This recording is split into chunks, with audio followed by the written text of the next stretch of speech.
There was a foot of water on the roof at one point that had nowhere to go but down through our building. Boy, talk about a mess. People who call this building home in St. John's are staying in hotels, and businesses were forced to close because of all the water damage. The landlord says it's from all the rain that we got a few weekends ago that happened right in the middle of a roofing project. Fox 12's Audrey Wheel is live on North Lombard Street and takes us inside. Audrey?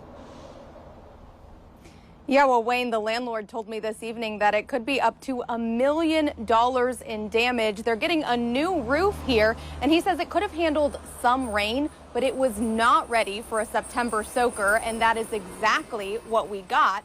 So now there are closed signs on the doors here, and there's sheetrock all over the floors inside, and people here are wondering what's going to happen next.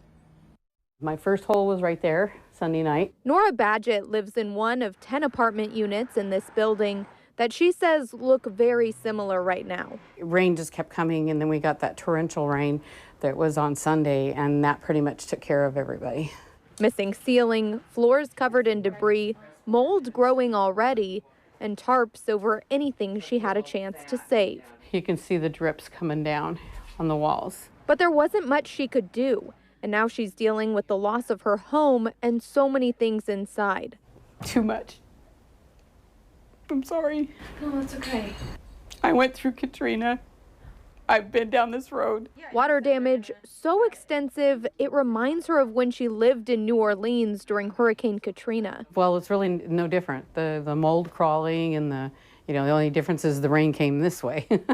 All this, the landlord says, is a result of the more than 3/4 of an inch of rain we got the weekend before last and an incomplete roof on this building. Enough to go all the way through the apartment units up top to the businesses down below. The ceiling up here where the plaster was falling down, pretty much right by the front door. Aaron Hemphill owns Two Stroke Coffee Company, which is now closed indefinitely because of this mess. Still in shock a little bit. We're determined to reopen.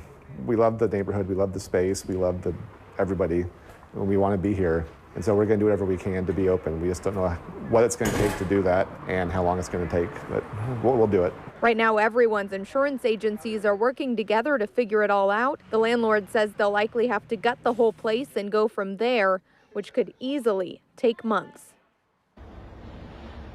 And that's all low-income housing up top. The landlord says he's paying for those tenants to stay in a hotel right now, but he's not sure how long he'll be able to keep that up. And Badgett told us that she has some coworkers helping her out. As for the coffee shop here, those employees are getting some help from insurance, and then they also have a GoFundMe set up, so we have that link on our website, kptv.com.